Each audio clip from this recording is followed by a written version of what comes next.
Hello students, welcome to the first class of Parallel Computing. In this lecture, I am going to start the first chapter of the book Parallel Computing Theory and Practice by Michael J. Quinn. It is the introductory chapter in which we will study idea of parallel computing, why we need parallel computing, its historical background and some terms and definitions related to parallel computing.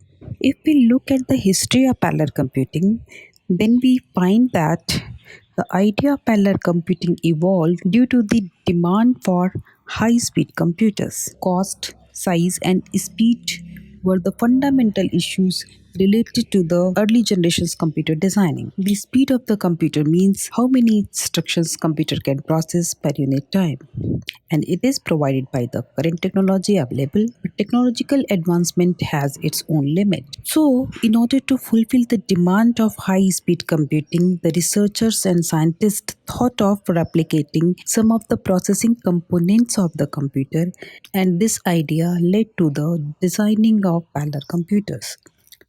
So, parallel computer is a computer in which some of the processing components have been replicated in order to gain speed. The first topic of the chapter focuses why we need parallel computing, and the answer is due to the computational demands of contemporary science.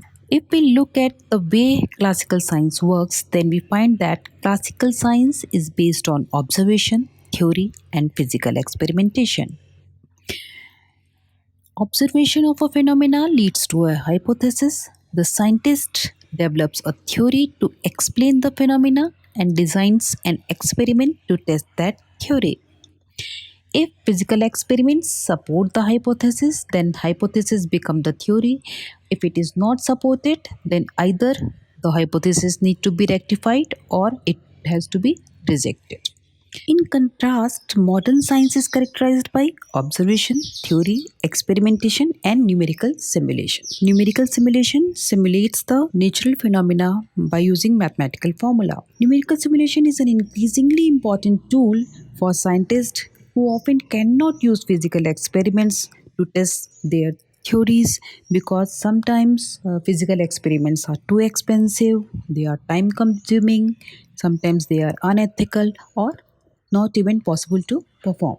So the modern scientists compares the behavior of a numerical simulation which implements the theory to observation of real world phenomena. But many important scientific problems are so complex that solving them by numerical simulation requires extraordinarily powerful computers. These complex problems, often called grand challenges for science, they are almost from all branches of science. So, in order to fulfill the demand of extraordinarily high speed computers, researchers had to start working on the idea of parallel computing.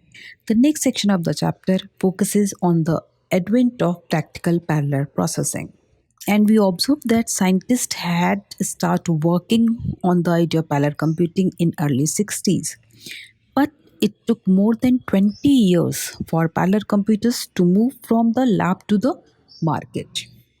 During 60s and 70s, lots of technological and architectural development took place, and we get some very famous parallel computers such as Solomon, ELIAC 4, C.MMP, CM Star, and Cosmic Cube. But all these computers were very bulky, very costly, and they are not commercially available. They are only in the lab for research purposes. In early 80s, after the success of microprocessors, some of the researchers start using microprocessors for designing of high speed computers or supercomputers. And we got commercial parallel computers only in mid 80s. And all these parallel computers had used microprocessors. In 80s, had become very popular and it was growing very fast. A study by Hensi and Patterson had observed the performance growth rate of microprocessors, mini computers, mainframes, and supercomputers. And it has been observed that the performance growth rate for mini computers, mainframes, and traditional supercomputer has been just under 20% per year, while the performance growth rate for microprocessors had averaged 35% a year. Why has the performance of microprocessors increased faster than the performance of other kind of processor? When this question has been asked and been analyzed, then it has been observed that the performance of a single processors can be improved through either by the technological advancement or by the architectural advancement. Technological advancement means reducing the time needed per instruction cycle, and it is limited by the technological growth and it has its limit. While the architectural advancement efficiently utilizes the available resources and increase the amount of work performed per instruction cycle. In it is the various architectural advancement that has already been achieved are bit parallel memory, bit parallel arithmetic, cache memory, channels, interleaved memory, instructions look ahead, instruction pipelining, multiple functional units, pipeline functional units, and data pipelining.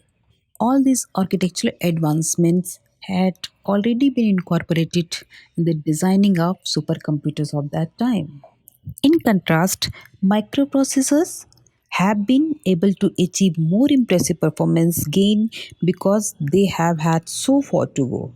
Early microprocessors did not incorporate all the architecture advances already present in the supercomputers and their clock speed were much slower. So there are lots of scope for microprocessor to grow. The convergence in relative performance between microcomputers and traditional supercomputers had led to the development of commercially viable parallel computers consisting of tens, hundreds, or even thousands of microprocessors. At peak efficiency, microprocessor based parallel computers by Intel's Mass and Thinking Machines exceed the speed of traditional single processor supercomputers such as Cray and NEC SX. Some of the organizations that delivered commercial parallel computers during year 1984 to 93 are listed in this table. The first parallel computer by India in year 1991 by the CDAC is also listed here. The name of the Indian parallel computer was Param and it is still active. Some of these organizations are still making computers and some are out of the business. Although parallel computing technology has provided massive parallelisms and a very efficient and high speed computers, but in order to utilize that power, it requires the development of reasonable architecture, operating systems, programming languages, and algorithms. This book is about the designing of efficient algorithms for real parallel computers. The next topic I will cover in my next lecture. Thank you very much.